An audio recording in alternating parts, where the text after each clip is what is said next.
এইভাবে যে কত টাকা আমি পানিতে ফেলে দিয়েছি এটা আমার নিজেরও জানা নেই।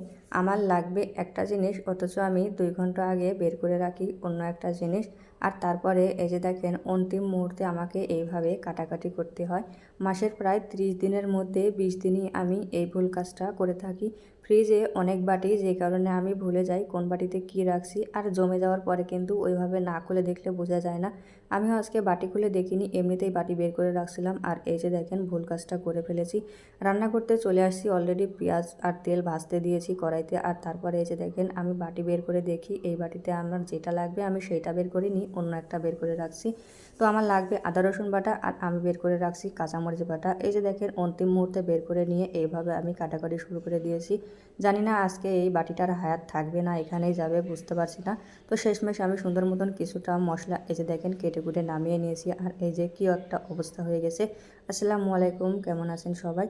তো আজকে আমি চিংড়ি মাছ দিয়ে, পটল দিয়ে আর আলু দিয়ে ঝোল করব। এই চিংড়ি মাছটা আমার এমনিতেই কচুরলতি দিয়ে খাইতে বেশি ভালো লাগে, কিন্তু আপনাদের ভাইয়া খাইতে পারে না, ওর অনেক গলা চুলকায়। যে কারণে আজকে ওর জন্যই আমি এভাবে রান্না করছি। আর জ্বালা জ্বালা পটল দিয়ে রান্না করলে খুব একটা খারাপ লাগে না, খাইতে কিন্তু বেশ মজার হয়।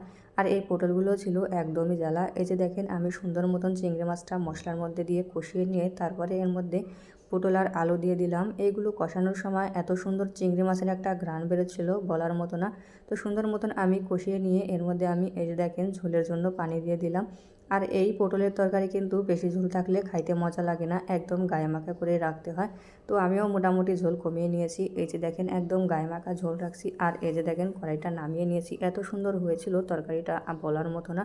তো আমার রান্না এদিকে হয়ে গেছে, এদিকে আমার ছেলেটাও ঘুমাচ্ছিল, ওর জন্য আমি নুডলস বানিয়ে নিলাম। এভাবে নুডলস বানালে ডিম দিয়ে আমার ছেলেটা খাইতে অনেক বেশি পছন্দ করে। আগে তো শুধু ডিমের কুসুম খাইতাম, এখন নুডলসের মধ্যে এভাবে ভেঙে দেই, তাহলে সাদা অংশটাও খাইতে পারে। ফাইনালি এই যে দেখেন আমার ছেলের জন্য নুডলসটাও হয়ে গেছে। আর এইদিকে আমার মেয়েটা খেলা করছে। ছোটোবেলায় এই জিনিসটার উপরে ওকে পাও বেঁধে রাখলেও ও নিয়ে পড়ে যাইতো, বসতে চাইতো না। আর এখন দেখেন এদিকে নিয়ে খেলা করছে। এদিকে আমার টুনিকে নিয়ে খেলা করছে, আর টুনি তো মজার মজা, কী একটা অবস্থায় দেখেন আছে, নেজ নাড়াচ্ছে, মানে কি একটা আনন্দ পাচ্ছে বলার মতো না। তো ওইদিকে খেলা করছে, ছেলেটা ঘুমাচ্ছে। আর এইদিকে আমি ভাতের মধ্যে আলু দিয়েছিলাম ভর্তা করার জন্য। ঘরে যখনই মাংস রান্না করা থাকে আমি তখনই কোনো না কোনো একটা ভর্তা করে থাকি। তো এই যে দেখেন আমি আজকে আলু ভর্তা করছিলাম, আর মাংসের ঝোল দিয়ে আলু ভর্তা দিয়ে, পটল ভর্তা দিয়ে কিংবা ডিম ভর্তা দিয়ে, যেটা দিয়েই খান না কেন সেটা দিয়েই খাইতে কিন্তু অনেক বেশি মজা লাগে। তো এই যে দেখেন আমি যদিও বা একটা মজার তরকারি রান্না করছি, কিন্তু ওইটার চেয়ে এইটা আমার কাছে বেশি মজার। তো ভর্তা দিয়ে আর মাংসের ঝোল দিয়ে আমি এই যে খাইতে বসে গেছি। আমার ছেলেটা এখনও অবধি ঘুমাচ্ছে, ও এখনও ওঠেনি, যে কারণে রান্নাবান্নার কাজ শেষ করার সাথে সাথেই আমি খেয়ে নিচ্ছি। কারণ ও ঘুম থেকে ওঠার সাথে সাথেই ওকে খাওয়াতে হবে। তো আজকের মতন এই পর্যন্তই, সবাই ভালো থাকবেন, আল্লাহ হাফেজ।